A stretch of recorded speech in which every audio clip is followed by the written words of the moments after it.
Magandang araw po sa inyo. Ako po si Noela at nais ko pong ibahagi sa inyo ang isang totoong karanasan na hinding-hindi ko malilimutan. Nangyari ito noong taong 1980 sa liblib na baryo namin sa Bicol. Sa mga panahong yon, bata pa lamang ako at halos walang alam tungkol sa mga kababalaghan. Pero sabi sa nangyari sa aming pamilya, lalo na sa aking lolo Celso, doon ko napatunayan na totoo ang mga kwento tungkol sa mga nilalang na hindi pangkaraniwan. Lumaki ako sa isang payak na pamilya. Ang bahay namin ay gawa sa kahoy at pawid. Nakatayo sa gilid ng bukirin malapit sa kakahuyan. Kasama namin noon si Lolo Celso. Tahimik siyang tao, hindi palabiro at bihira magsalita. Palagi siyang nakaupo sa labas tuwing dapit hapon. Hawak ang kanyang tabako. Kung minsan nakatitig lang siya sa malayo na parabang may hinahanap. Sa baryo kilala si Lolo bilang matanda na malakas pa rin kahit nasa edad 70 na siya. Pero may mga tao ring nagbabanggit na may kakaiba daw sa kanya. Hindi ko ito pinapansin noon dahil para sa akin isa lang siyang simpleng lolo. Nagsimula ang lahat isang gabi nang makakita ako ng kakaibang anino sa bakuran. Akala ko nung unay hayop lang o baka aso o pusa. Pero nang titigan ko masyadong malaki para sa ganoon. Mabilis itong gumapang sa dilim at biglang naglaho. Nang pumasok ako sa bahay, nadatnan ko si Lolo na nakaupo at nakayuko at humihingal na parang galing sa mahabang pagtakbo. Sa mga sumunod na gabi, napansin kong palagi siyang umaalis tuwing hating gabi.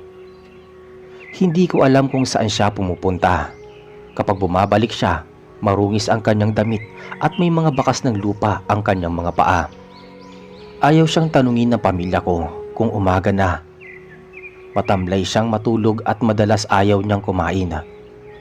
Isang gabi, nagising ako dahil sa kakaibang ingay sa bubungan. Parang may kung anong mabigat na gumagapang. Mula sa maliit na siwang ng bintana, nasilayan ko ang isang nilalang na hindi ko mapaliwanag. Mahaba ang buhok, kulay abo. Ang balat ay tila mabalahibo ang buong katawan. Nakayuko ito na parang naghahanap ng makakain. Napatakip ako sa aking bibig para hindi mapasigaw. Pagkaraan ng ilang saglit, narinig ko ang pag-ubo ni Lolo. Nang tumingin ako sa kanya, wala na siya sa higaan. At sa hindi ko inaasahan, ang nilalang sa bubungan ay biglang tumalon sa lupa at doon ko nakita na dahan-dahang nagiging tao ang anyo nito. At ang taong iyon ay walang iba kundi si Lolo Celso. Mula noon natakot ako sa kanya. Sinubukan kong magkwento kay nanay pero hindi siya naniniwala. Sabi niya, baka nananaginip lang ako. Pero paulit-ulit itong nangyayari. Kapag may namamatay na hayop sa baryo, palagi may nagsasabing baka gabunan ang may gawa. At sa tuwing may ganoong pangyayari, napapansin kong palaging nangihina si Lolo kinabukasan. Isang gabi naglakas loob akong sumunod sa kanya. Malakas ang ulan noon at madilim ang paligid. Dumiretso sa may kakahuyan. Doon ko nasilayan ang hindi ko makakalimutang tagpo. Hubot-hubad siya, nakaluhod sa lupa at tila may kinakaing kakaiba. Ang tunog ng kanyang pagnguya ay parang buto ang kanyang dinudurog. Hindi ko kinaya ang nakita ko kaya mabilis akong umuwi. Pagkaraan ng ilang linggo, dumating ang isang albularyo mula sa kabilang baryo. Siya ang nagsabi sa amin ng totoo na si Lolo Celso ay hindi ordinaryong tao kundi isang aswang. Isang uri ng nilalang na kumakain ng laman ng hayop at minsan ng tao. Ipaniliwanag ng albularyo na matagal nang may palatandaan ngunit hindi lang napansin ng aming pamilya. Mula noon, naging mabigat ang buhay namin. Hindi namin alam kung papaano siya haharapin. Ang ibang kapitbahay ay nagsimulang lumayo sa amin dahil sa takot. At ako bilang apo niya ay nabuhay sa takot na baka isang araw ay ako naman ang maging biktima ng kanyang pagiging gabunan. Matapos lumabas ang balita na si Lolo ay may kakaibang katauhan, nagsimula nang umiwas ang mga tao sa aming baryo. Kapag dumadaan kami sa palengke, ramdam ko ang mga matang nakatingin at pabulong na nag-uusap. Kapag bumibili si nanay ng bigas o asina, halatang pilit lamang siyang pinaglilingkuran. May mga bata ring natatakot lumapit sa amin at kahit ang mga matagal na naming kakilala ay nagsimulang lumayo. Si Lolo naman ay hindi nagpapakita ng galit. Tahimik lang siya pero mas lalo siyang naging ilap. Madalas siyang nasa kakahuyan at bihira na naming nakakasama sa pagkainan. Kapag gabi, mas naririnig ko ang mga yapak niya at ang pag-alis sa aming bakuran. Hindi nagtagal, sunod-sunod na nawala ang mga manok at baboy ng mga kapitbahay. Maraming beses na akong nakakakita ng mga bakas ng paa sa putik. At minsan may halong dugo sa bakuran na hindi namin alam kung saan galing. Isang umaga, nakita ko si Lolo na may hawak na tuyong buto na parang galing sa isang hayop. Pilit niya iyong ibinaon sa lupa sa likod ng bahay, pero kitang-kita ko ang bakas ng dugo sa kanyang kamay. Naramdaman ko ang matinding takot pero wala akong nagawa kundi ang magkunwaring hindi ko nakita. Dumating muli ang albularyo na nagngangalang Mang Saryo. Dinala siya ng tiyuhin kong si Berto dahil hindi na mapakali ang pamilya. Ayon kay Mang Saryo, mas lalakas pa raw si Lolo sa mga susunod na buwan dahil ang mga gabunan ay lumalakas kapag tumatanda. Nag-alay siya ng mga ritual sa bakuran. Nagsiga siya ng insenso at nagtaboy ng mga dasal. Pero habang ginagawa niya yon, nakita ko si Lolo na nakatingin mula sa loob ng bahay. Matatalim ang kanyang mga mata at tila ba ayaw niya sa ginagawa ng albularyo. Nang matapos ang ritual, sinabi ni Mang Saryo na hindi sapat ang kanyang ginawa. Kailangan bantayan si Lolo dahil baka sa isang gabi ay may mapinsala siyang tao. Simula noon, napansin ko na mas kakaibang kilos si Lolo. Tuwing dapit hapon nanlalabo ang kanyang mga mata at nagiging mapula. Ang kanyang mga kuko ay humahaba at kumikintab na parang kuko ng hayop. Minsan ay nahuhuli ko na siyang nakatingala sa buwan habang kumikirot ang kanyang panga na para bang nananabig sa isang bagay.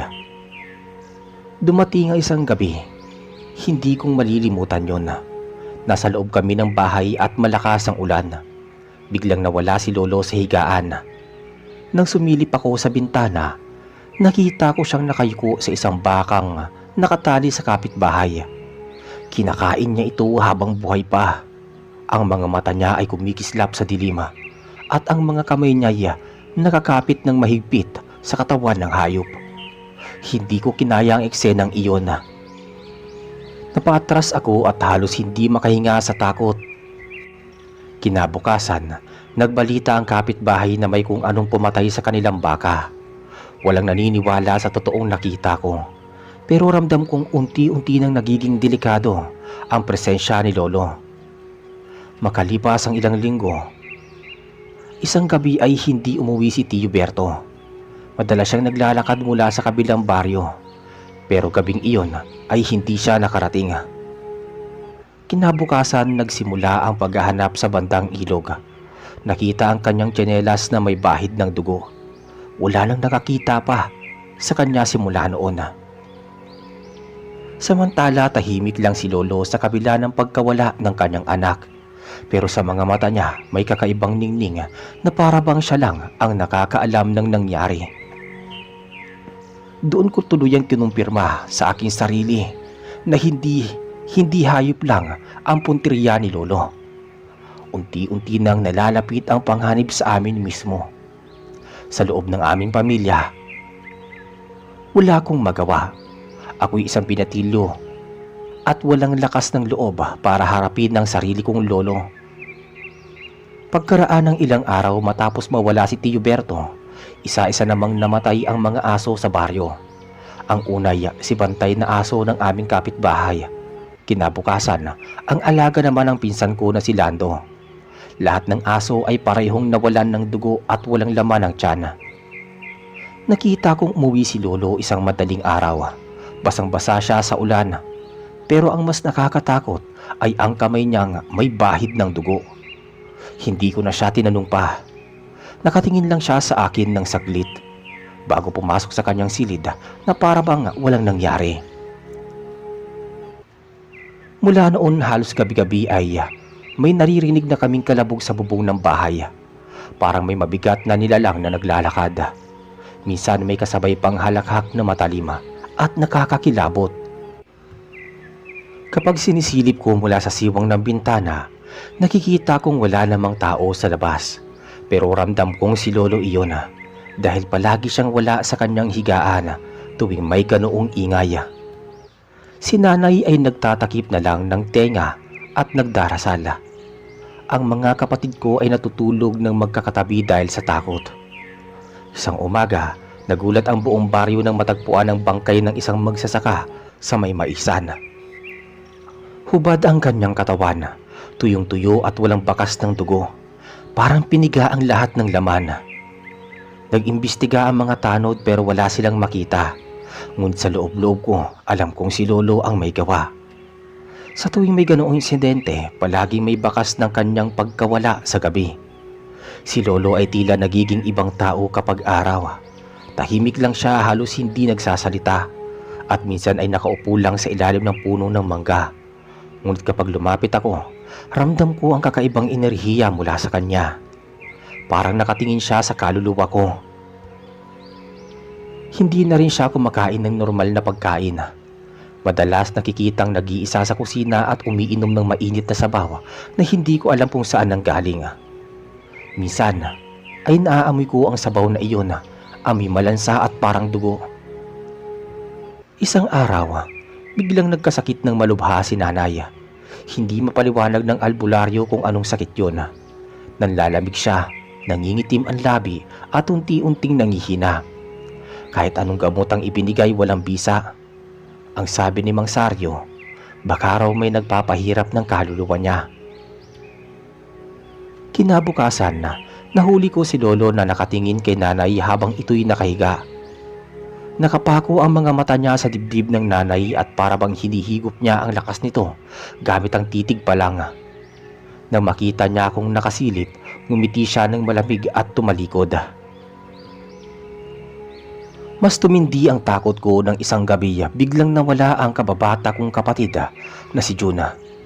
Natutulog siya sa papag sa tabi ko pero paggising ko'y wala na siya. Naghanap kami sa buong paligid at natagpuan ko ang kanyang tsinelas sa may kakahuyan. Maya-maya, narinig namin ng iyak mula sa malayo. Nang puntahan namin iyon, nakita namin si Juna ay nakahandusay, sugatan at walang malaya. Buhay pa siya pero sobrang nangihina, parang naubusan ng dugo. Hindi na siya muling nakabangon ng normal simula noon. Ang lahat ng iyon ay lalo lang napatibay sa aking paniniwala na ang sarili naming lolo ang gumagawa ng lahat ng kasamaan. Dahil sa sunod-sunod na insidente ng pagkamatay ng mga hayop at pag-atake sa mga tao, nagtipo ng ilang matatanda sa baryo. Nakiusap si Mang Saryo na huwag magbubulag-bulagan. Ayon sa kanya, dapat nang harapin ang pinagmumulan ng gulo bago pa tuluyang madamay ang buong komunidad.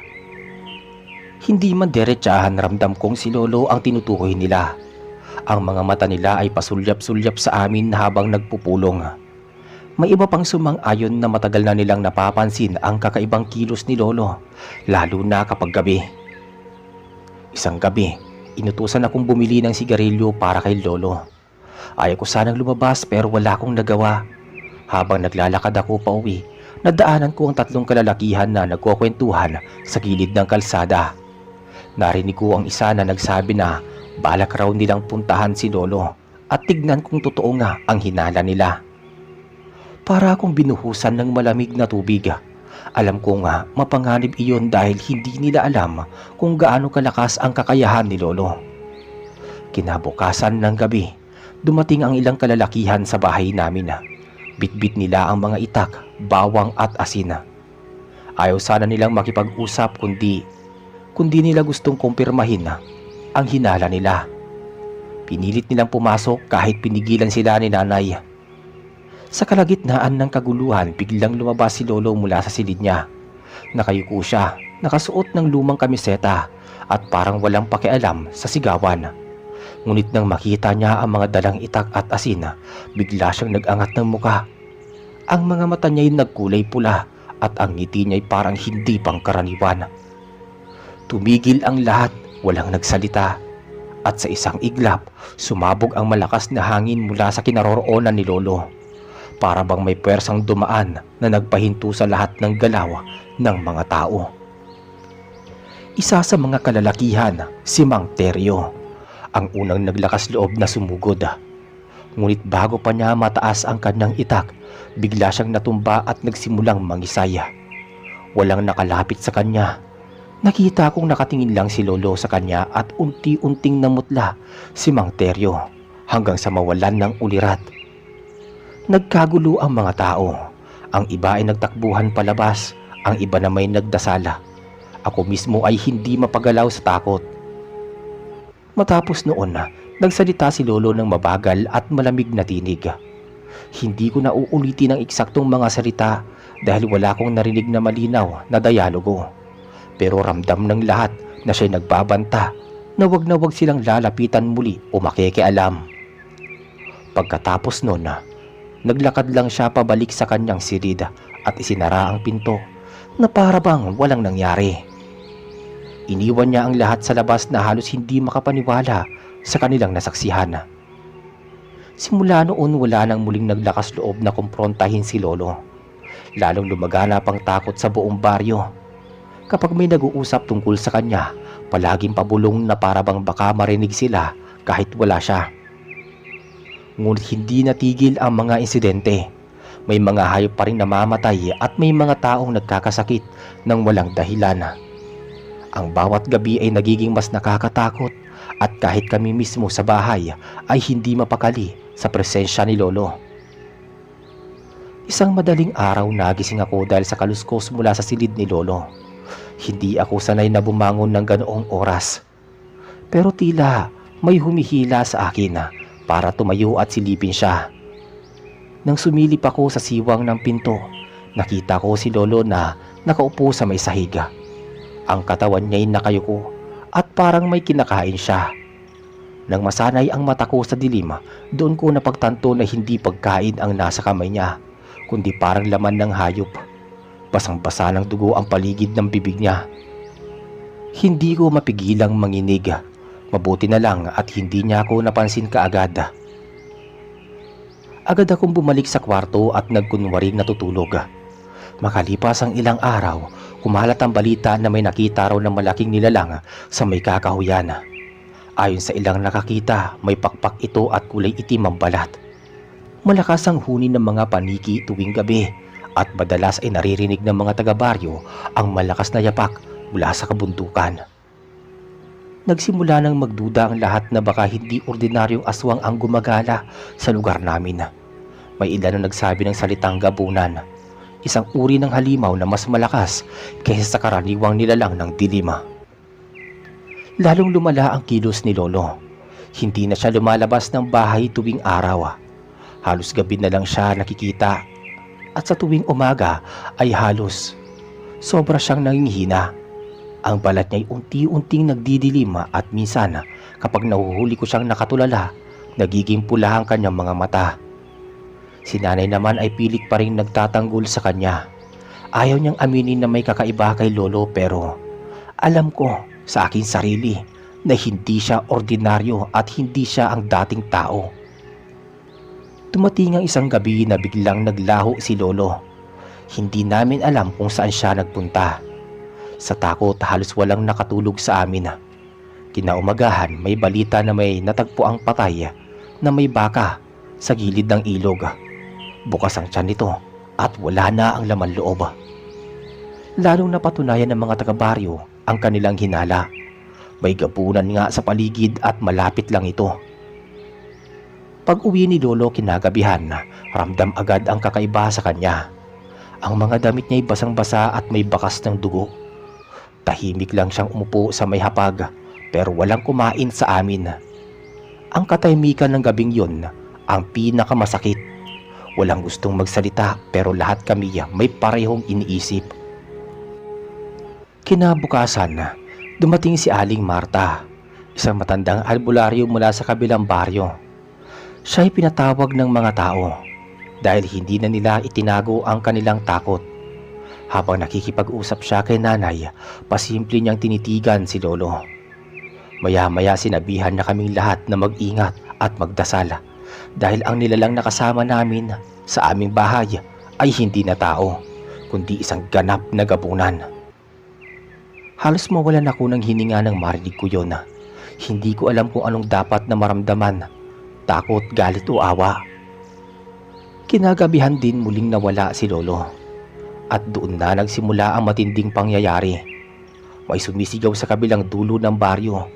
Isa na namang bahay ang sinalakay ng nilalang. Nang puntahan ng mga tao, nakita nilang wasak ang bubong at ang mga alaga nilang manok at baboy ay patay na. Habang nagkakagulo sa labas, bigla kong narinig ang malakas na hampas ng pakpak mula sa taas ng bahay namin. Tumigil ako sa paghinga. Sigurado ako nga si lolo yun. Mula noon, wala nang gustong lumapit sa amin talaga. Hindi na kami pinapansin ng mga kapitbahay. Para bang kami mismo'y nagdala ng sumpa sa baryo. Ang dating tahimik na komunidad ay naging lugar ng puro takot. At ako bilang apo ni Lolo Celso, wala akong magawa kundi panoorin kung papaano siya tuluyang nagiging halimaw. Matagal ko nang nararamdaman na darating ang sandali na hindi ko na maikakaila sa aking sarili ang totoo. At dumating nga iyon. Isang gabing walang buwan, tahimik ang paligid, maliban sa mga malalakas na huni ng mga kuliglig. Habang nakahiga ako, bigla kong narinig ang malakas na kalabog mula sa may bubungan. Gumulong ang alaga naming kawayan na nakasandal sa paligid ng bahay. Tumayo ako at lumapit sa bintana. Doon ko nakita ang isang anino. Malaki, nakayuko at gumagalaw na parabang may inaamoy sa loob ng bahay. Hindi ko na nakayanan ng takot. Dahan-dahan kong binuksan ang siwang ng dingding para sumilip at doon ko siya nakita. Si lolo, pero hindi na siya ang lolo kong kilala. Ang katawan niya ay halos doble na sa normal na tao. Balot ng maitim na balahibo. Ang mga mata ay kumikislap na parang pulang-pula at baga. Ang kanyang bibig ay puno ng mahabang ngipin na matutulis. Meron siyang pakpak na parang paniki. Malalaki at nakabitin sa magkabila ang balikat. Nang tumingala siya, nasulyapan ko ang dugo na tumutulo sa kanyang bibig. Para siyang hayop na kakagaling lang sa pagpatay. Kinilabutan ako nang makita kong ibinuka niya ang kanyang pakpak at tiniklop iyon na parang naghahanda na namang lumipad. Kakaibang gabunan si lolo, may pakpak talaga siya. Habang nakasilip ako, bigla siyang tumigil. Napatingala siya sa mismong direksyon ko. Para bang naaamoy niya ako. Mabilis kong isinara ang siwang at dumapa sa may sahig. Ramdam ko ang lakas ng kabog ng puso ko.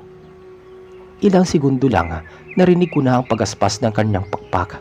Umalis siya sa bubungan at lumipad palayo. Pero bago iyon, naramdaman kong dumaan siya mismo sa gilid ng bintana at para bang sinadya niyang ipakita ang nakakatakot niyang muka. Muntik ko nang isigaw ang takot ko pero kinagat ko na lamang ang sarili ko sa labi para huwag akong makalikha ng ingay. Maya-maya, sumunod ang malakas na sigaw mula sa kabilang baryo. Isa na namang bahay ang inatake. May mga batang umiiyak. May mga lalaking sumisigaw habang naghahabol ng itak. Pero sa bawat pag-atake nila, mas mabilis ang halimaw. Nakita ko mula sa malayo ang anyo ni lolo. Pabilis siyang lumilipad sa taas ng mga puno at doon siya muling bumagsak sa may bubong ng isa pang bahay. Wala nang nagawa ang mga tao kundi magtakbuhan. Pagkaraan ng ilang oras na kaguluhan, bumalik siya. Tahimik siyang pumasok sa may bahay. Hawak ang isang bagay na basang-basa ng dugo. Hindi ko na kinaya at nagtago ako sa ilalim ng banig. Hindi ko man nakita kung ano ang hawak niya, pero ramdam ko ang amoy ng sariwang dugo na kumakalat sa loob ng bahay. Umupo siya sa isang sulok at doon niya kinain ng dahan-dahan ang laman ng isang hayop o baka naman tao. Hindi ko na sigurado. Hindi ako gumalaw, hindi ako huminga ng malalim. Doon ko lang naramdaman na ako mismo ay maaaring isunod niya kapag nagkamali ako ng kilos. Kinabukasan, halos walang gustong lumabas ng bahay sa buong baryo. Takot na takot ang lahat at pati na rin ako. Habang pinagmamasdan ko si Lolo, alam kong hindi na ako nakatira kasama ng isang ordinaryong tao. Hindi na siya ang haligi ng pamilya namin. Totoo ang sinabi ni Aling Marta, ang lolo ko ay isang ganap ng gabunan. Pagkatapos ng sunod-sunod na gabi ng pag-atake, hindi na nakayanan ng mga tao ang takot. Isang hapon, nagtipon-tipon ang mga matatanda at mga kalalakihan sa ilalim ng punong akasya sa gitna ng baryo. Ang bawat isa ay may dalang itak, sipat at kurspiyo, may mga dala ring bawang at asin ng iba. Narinig ko ang pinag-uusapan nila na oras na para sugurin ang pinaghihinalaan nilang gabunan.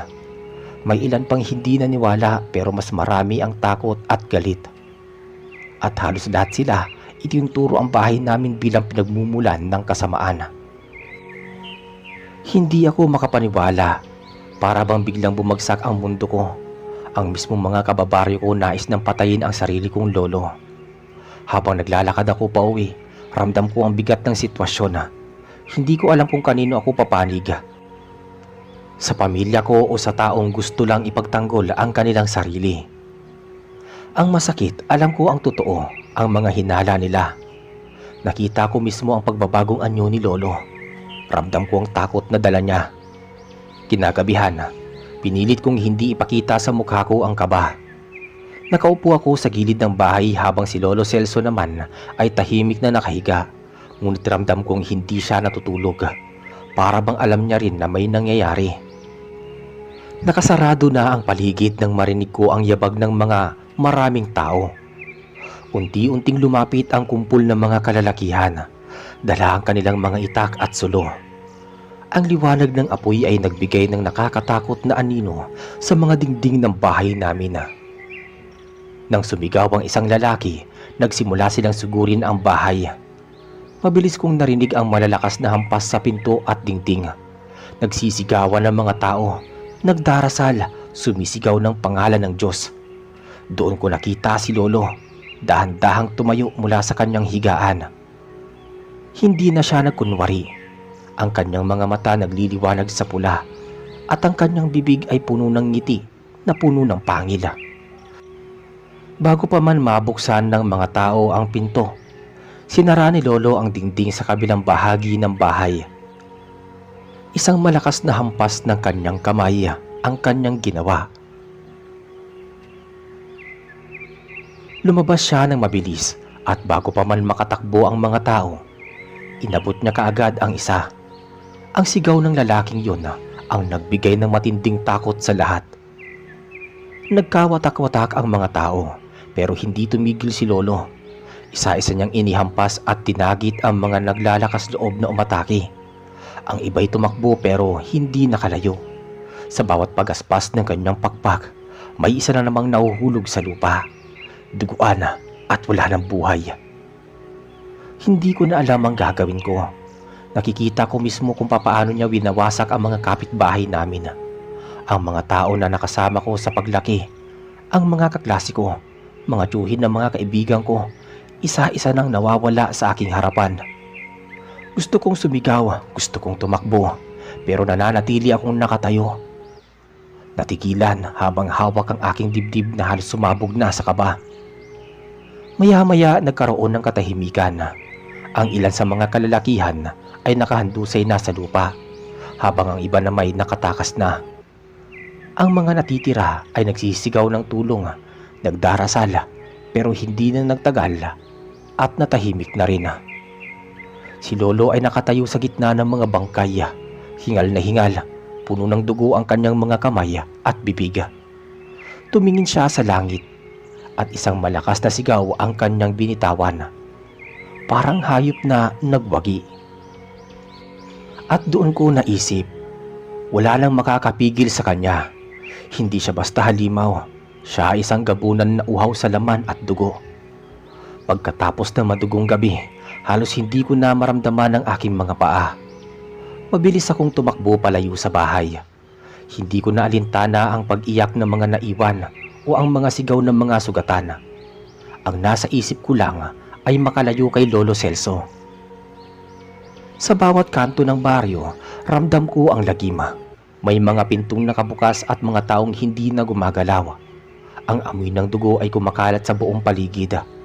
Kahit saan ako lumingon, ang nakikita ko'y mga katawan na hindi ko akalaing makikita ko isang gabi. Nakarating ako sa kabilang baryo matapos ang halos isang oras na pagtakbo. Dito ako sumilong sa isang lumang kubo na walang tao. Nanginginig ako, pawis na pawis at halos mawalan ng malay sa pagod.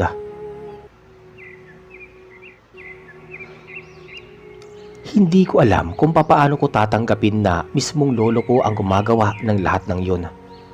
Ilang sandali lang dumating ang ilang taga roon. Nagtaka sila kung bakit daguan ang aking damit. Nang tanungin nila ako, wala akong masabi. Nanginginig ang labi ko, hindi ko kaya magsalita. Kinabukasan kumalat ang balita sa buong lugar. Maraming bangkay ang natagpuan sa baryo namin. Ang iba ay walang ulo, ang iba'y wala ng laman ang dibdib. Sinasabing gabi raw iyon ng pinakamatinding pag-atake ng gabunan. Nakarating din sa mga taga-baryo na nakakita sa akin na ako lamang ang nakaligtas mula sa bahay namin. Doon nagsimulang magtaka ang mga tao. Bakit ako raw ay buhay samantalang ang iba'y hindi? Unti-unti nilang inuugnay ang pangalan ko sa ginawa ni Lolo. May ilan na nagsasabi na baka raw kasabwat ako. May nagsabi rin na baka raw ako mismo ay isa ring gabunan. Kaya hindi ako pinatay ni Lolo. Ang mga tingin nila sa akin ay puro galit at takot. Kahit saan ako magpunta, susundan ako ng gabunan at iiiwas. Ang masakit, wala akong magawa kundi tanggapin yun. Dahil paano ko nga ba mapapaliwanag kung magsasalita ko habang kay Lolo, parang sarili kong dugo ang sinisiraan ko. Pero kung mananahimik ako, lalong pagtitibayin ng mga tao ang kanilang hinala. Ilang araw lang matapos ang insidente, muling nagparamdam si Lolo Celso. Hindi siya bumalik sa aming bahay, pero naramdaman ng ibang baryo ang kanyang presensya. May mga alagang hayop na bigla ulit naglalaho at may mga bangkay na naman ng tao ang natatagpuan sa gilid ng palayan. Ang mga matatanda sa baryo ay nagsabing hindi raw basta halimaw ang gabunan. Isa raw itong nilalang na matagal nang nabubuhay at kayang lumipat-lipat ng anyo. Ang mas nakakatakot, maaari daw niya akong puntahan anumang oras. Dahil sa takot ng mga tao sa akin, wala na akong mapuntahan. Pinalayas ako ng mga nakikituluyan ko. Niayaw nila akong bigyan ng pagkain. Baka raw dala ko ang sumpa.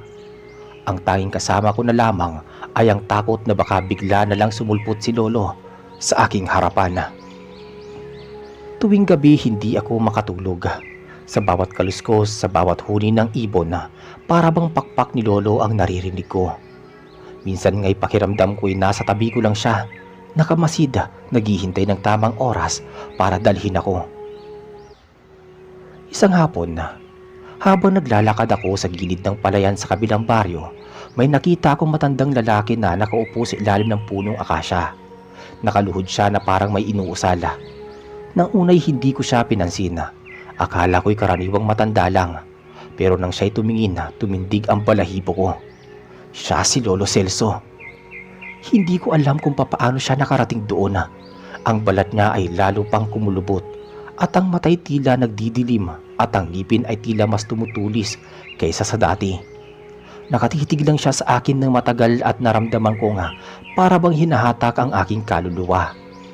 Nagulat ako nang biglang may dalawang magsasaka na dumaan malapit sa amin.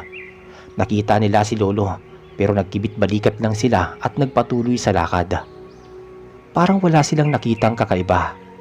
Doon ko napagtanto na hindi lahat ay nakakakita sa tunay na anyo niya. Sa akin lang siya nagpapakita bilang halimaw. Sa iba, isang payak na matanda lamang. Nang tumayo si Lolo Celso, biglang lumamig ang hangin. Para bang may bagong paparating. Tumakbo ako papalayo pero ramdam kong sinusundan niya ako. Ang bilis niya, hindi ko akalain na matanda siya. Sa bawat hakbang ko, naririnig ko ang bigat ng kanyang mga yapak na tila mas malapit sa akin. Nakarating ako sa masukal na parte ng kagubatan. Huminto ako sandali, hingal na hingala. Pero sa gilid ng aking mata, nakita ko ang dalawang malaking mata na pula na nakatitig mula sa dilim. Si Lolo yon. Agad akong nagtatakbo muli. Hindi ko na alam kung saan ako pupunta. Sobrang takot ko. Muntik na akong madapa sa ugat ng puno. Ang huni ng mga kuliglig ay napalitan ng tila alulong ng kung anong nilalang. Ramdam ko nasa likod lang siya. Parang isang aninong hindi ko kayang iwanan. Maya-maya narinig ko ang tinig ng kampana mula sa kapilya. Doon ako kumaripas ng takbo sa hindi ko mapaliwanag na dahilan. Huminto si Lolo Celso sa gilid ng gubat. Para bang ayaw niyang lumapit sa may simbahan. Habang nakatayo ako sa harap ng kapilya, nakasilip ako muli sa direksyon ng gubat. Nanunood si Lolo at nanduroon nakatayo sa dilim. Hindi siya pumasok pero hindi siya umalis. Nakamasid lang. Para bang sinasabing hindi pa tapos ang lahat. Mula noon hindi ko na alam kung saan ako lulugar. Kahit saan ako magpunta alam kong susundan niya ako. Matapos ang pangyayaring yon sa gubat, halos gabi-gabi akong natutulog sa loob ng kapilya. Wala akong lakas ng loob na umuwi ng mag-isa. Parang kahit saan ako tumungo ay naroon si Lolo Celso. Nagmamasid, nag-aabang. Kahit ang mga kapitbahay hindi ko masasabi ang lahat ng aking nakita dahil baka sabihin ako'y nasisiraan ng bait. Isang gabi, habang ako'y nakaupo sa loob ng kapilya, biglang pumasok si Cardo, ang sakristan na nakakatanda sa akin. Tinignan niya ako at tila napansin ang sobrang pamumutla ko. Hindi siya nagtatanong pero halata sa kanyang mga kilos na alam niyang may mabigat na bumabagabag sa akin. Kinabukasan, nagpasya ko lumapit kay Father Damian, ang pari ng baryo. Doon ko naibuhos ang lahat. Ikinuwento ko na si Lolo Celso ay isang ordinaryong matanda. Ngunit pagsapit ng gabi, siya ay nagiging isang mabangis na nilalang. Nilalang na tila gabunan, isang aswang na namuhay sa katawang tao. Tahimik lang si Father Damian habang ako'y nagsasalaysay. Nang matapos ako, mahaba ang kanyang buntong hininga. Sinabi niyang noon pa man ay may bulong-bulungan na tungkol kay Lolo. Pero walang nagtatangkang magsalita. Maraming taong takot kaya nanahimik na lamang. Dahil dito nagpasya si Father Damian na magsagawa ng espesyal na dasal at pagbabasbas sa aming bahay. Kasamang ilang katandaan ng baryo, nagdala sila ng mga kandila, asin at banal na tubig. Sa unang pagkakataon parang nakahinga ko ng maluwag, ngunit sa mismong gabi ng pagbabasbas, doon nagsimula ang mga mabibigat na pagsubok. Habang inuusal ang dasal, biglang bumigat ang hangin. So ibig sabihin na tumatahimik ang paligid at tanging pag-iyak ng mga bata sa kabilang dulo ng baryo ang maririnig. Ang mga kandila ay isa-isang napatay. Sa pintuan unti-unting lumitaw ang anino ni Lolo Celso. Ang kanyang anyo'y hindi na tao kundi isang nilalang na balot ng dilim. May pakpak na parang malalapad na balat ng paniki. Ang kanyang mga matay maliwanag na pula at nakatitig sa amin na para bang gutom na gutom. Ang mga kasama kong matatanda ay nagsipag-usal ng dasal pero ramdam kong nanginginig din sila sa takot. Hindi siya tuluyang nakapasok sa loob ng bahay. Parang may harang na hindi niya malampasan. Ngunit habang nakatitig siya sa akin, ramdam kong ako lang ang nais niyang makuha. Para bang ako lang ang pakay niya at lahat ng ito ay laro lamang upang takutin ng iba. Maya-maya, biglang naglaho ang kanyang anyo sa dilim. Ang mga kandila'y muling nagliwanag at ang lahat ng tao ay nagkatinginan. Pagkatapos ng gabing yun, Sinabi ni Father Damian na hindi pa tapos ang lahat. Malakas ang puwersa ni Lolo Celso at baka kailanganin ang mga matinding paglalaban. Ang dasal lamang ayon sa kanya ay hindi sapat. Ako'y lalo pang kinilabutan sapagkat kung hindi sapat ang simbahan, saan pa ako tatakbo? Matapos ang pagbabasbas sa aming bahay na hindi rin naging sapat, napagkasunduan ng matatanda sa baryo na dalhin ako sa isang kilalang albularyo sa kabilang bayan ng Santa Maria. Ang pangalan niya ay Mang Lucio at kilala siya sa lugar bilang marami na raw beses na nakalaban ang mga kakaibang nilalang. Naglakbay kami ng umaga, sakay ng jeep. Habang umaandar, ramdam ko ang bigat ng dibdib ko. Para bang bawat kilometro ay may matang nakamasid sa akin na may aninong sumusunod. Pagdating sa bahay ni Mang Lucio, sinalubong kami ng amoy ng mga halamang gamot. Usok mula sa insenso. Mahaba ang kanyang balbas at tila may edad na, ngunit matalim ang kanyang mga mata. Pag upo ko sa harap niya, agad niyang inilabas ang isang maliit na bote ng langis na kulay itim. Hindi pa ako nagsisimulang magsalita nang bigla niyang sambitin na malakas ang nakakapit na anino sa akin. Para daw akong may bantay na nilalang. Isang gabunan na hindi pumapayag na mapunta ako sa kamay ng iba. Ayon kay Mang Lucio, si Lolo Celso ay matagal nang may kasunduan sa dilima. Hindi raw basta aswang lamang, kundi isang nilalang na may kakayahang magpalit ng anyo at manghawa ng kanyang dugo sa mga susunod na salin lahi. Sa kanyang mga salita, halos mapahawak ako sa aking dibdib. Ibig bang sabihin may posibilidad na ako mismo'y mahawa ng sumpa? Ngunit hindi ko masabi iyon ng malakas. Nananatili akong tahimik at nakikinig. Sinimula ni Mang Lucio ang ritual. Pinaupo niya ako sa gitna ng bilog na iginuhit mula sa durog na asina at uling. Sa paligid ay naglagay siya ng mga kandila at inusal ang kanyang dasala. Pinahawak din niya sa akin ang isang piraso ng dahon ng bayabas na may patak ng langis. Habang tumatagal, pakiramdam ko'y bumibigat ang aking katawan. Para may nakadagan sa aking dibdib at halos hindi ako makahinga.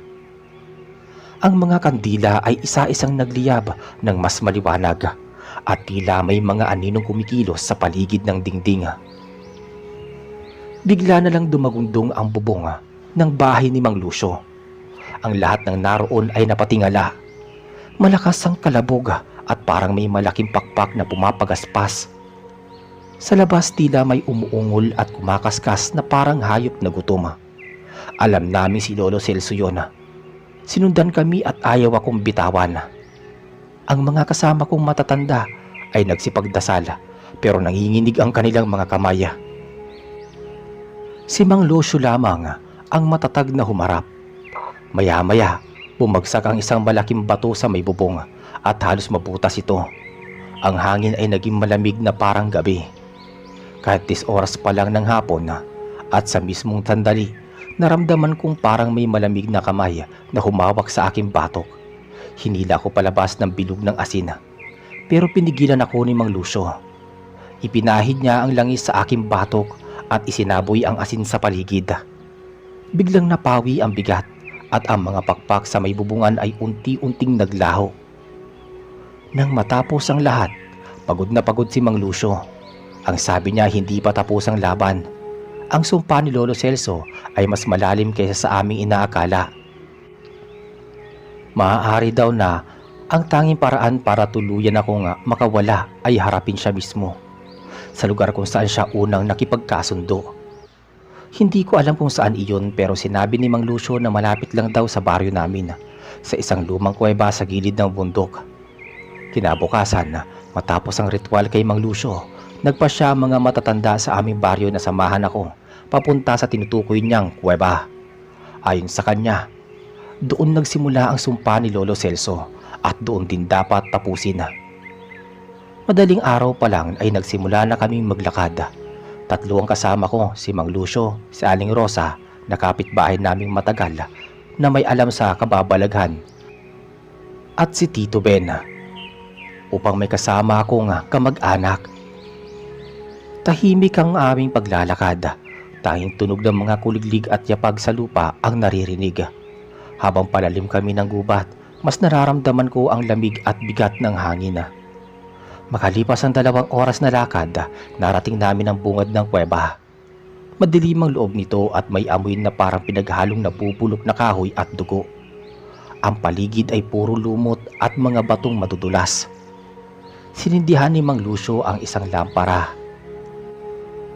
Sa loob ng kuweba, napansin naming may kakaibang ukit sa bato. Mga hugis na hindi maintindihan. May halong mga simbolo ng hayop at tao. Ayon kay Mang Lucio, iyon daw ang palatandaan ng kasunduan ng isang gabunan at isang tao. Mas lalo akong nanginig nang makita ko ang isang bahagi ng dingding kung saan nakaukit ang pangalan ng Lolo Celso ko. Hindi ko alam kung papaano niya ito nagawa, pero malinaw na tanda iyon ng kanyang pagsumpa. Habang lumalalim pa kami sa loob, bigla na lang bumigat ang hangin. May amoy na asopre at nabubulok na karne. Kasunod nun, umalingaw-ngaw ang isang boses na parang halinghing ng hayop at sinasabayan ng malalalim na tinig ng tao. Sa gitna ng kuweba lumitaw ang isang anino. Habang papalapit, nagkaroon ito ng anyo. Unti-unting lumabas ang imahe ni Lolo Celso, ngunit hindi siya ang dating matanda. Ang kanyang balat ay kulay abo, ang matay pula at may mahabang kuko na parang isang hayop. Ang kanyang likod ay may nakadikit na parang pakpak ng paniki, ngunit hindi lubos na buo. Si Mang Lucio agad na naglatag ng asin at inilabas ang kanyang bote ng langis. Sinimulan niyang banggitin ang mga dasal upang hadlangan ang nilalang. Ngunit napakalakas ni Lolo Celso. Sa bawat salitang binibitawan ng albularyo, sumasabay ang ungol ng gabunan. At yayanigin nito ang buong kuweba. Nagtakbuhan ang mga paniki sa loob at halos mabasag ang lampara sa lakas ng hangin. Si Tio Ben ay napaluhod sa takot. Si Aling Rosa naman ay mahigpit na nakayakap sa rosaryo habang umiiyak. Ako naman pakiramdam ko'y hinihila ko ng anino ni Lolo. Para bang may tinig na bumubulong sa aking isip na ako ang susunod, na hindi ako makakatakas. Sinabi ni Mang Lucio na ako lamang ang makakapagputol ng sumpa, dahil ako ang direktang dugo ng aking lolo. Inabutan niya ako ng isang maliit na itak na may palamuti ng dahon ng bayabas at patak ng langis. Halos mabitawan ko iyon sa takot, pero wala na akong pagpipilian. Sa oras na yon, naramdaman ko ang galit at lungkot sa dibdib ng aking lolo. Hindi ko nakita ang aking lolo bilang pamilya, kundi bilang halimaw na gustong wasakin ang buhay ko. Lumapit siya sa akin, dahan-dahan at nakangisi. Ang kanyang mga mata ay tila apoy na nakatitig ng diretso sa akin. Ang kanyang mga kuko ay umabot hanggang lupa. Ang bawat yapak niya ay tumutulog na parang butong nadudurog. Hawak ko ang maliit na itak na iniabot ni Mang Lucio. Nanginginig ang aking kamay habang papalapit ang anyo ng aking Lolo Celso. Ang dating anyo niya ay tuluyan nang napalitan ng kasuklam-suklam na halimaw. Ang kanyang balat ay basag-basag, parang tuyo ngunit malagkit. Ang kanyang mga mata naghahapoy sa pula at ang kanyang hininga ay mabaho, amoy dugo at asopre. Halika, Noel. Ang tinig niya ay malalim at parang may kasabay na daing ng mga hayop. Ikaw ang susunod sa akin. Dugo natin ang magpapatuloy. Para akong natigilan, hindi makakilos, ngunit biglang sumigaw si Mang Lucio. Inutusan niya ang dasal at umusal siya, sabay saboy ng langis sa tasin sa paligid. Kumidlat sa loob ng kuweba at bahagyang umatras si Lolo Celso. Ngayon na, Noel. Wakasan mo ang sumpa. Lumapit ako kahit nanginginig.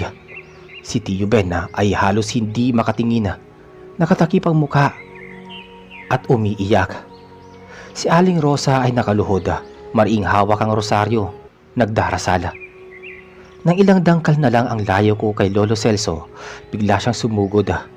Ang kanyang mga kukoy humiwa sa angin at halos dumampi sa aking muka, ngunit itinapat ko ang itak. At sa lakas ng aking sigaw, sinaksak ko siya sa gitna ng kanyang dibdib. Umalingaw-ngaw ang kanyang hiyaw na nagpagalaw sa buong kuweba. Ang kanyang katawan ay nagsimulang magliyab sa kakaibang apoy. Hindi apoy ng tao kundi apoy ng kadiliman. Naramdaman ko ang lahat ng galit, gutom at kasakiman na bumabalot sa kanya na unti-unting naglalaho. Ngunit bago siya tuluyang maglaho, tumitig siya sa akin. Ang kanyang mga mata saglit na bumalik sa dating anyo. Ang mata ng aking lolo na nakilala ko noong bata pa ako. May bakas ng lungkot at pangungumpisala. Noel, patawarin mo ako. Bulong niya bago tuluyang natunaw sa abo ang kanyang katawan. Kasabay ng pagkawala ni Lolo Celso, yumanig ng malakas ang buong kuweba. Nagsimulang nagsilaglagan ang mga bato at mabilis kami nagtakbuhan palabas. Si Mang Lucio ang nauna, hawak ang lampara at inakay si Aling Rosa. Si Tio Ben naman ay hinila ko para makalabas. Pagdating namin sa bungad, isang malakas na pagsabog ng hangin ang kumawala sa loob ng kuweba. Para bang isinara na ito ng kalikasan mismo at wala nang sino man ang makakapasok pa.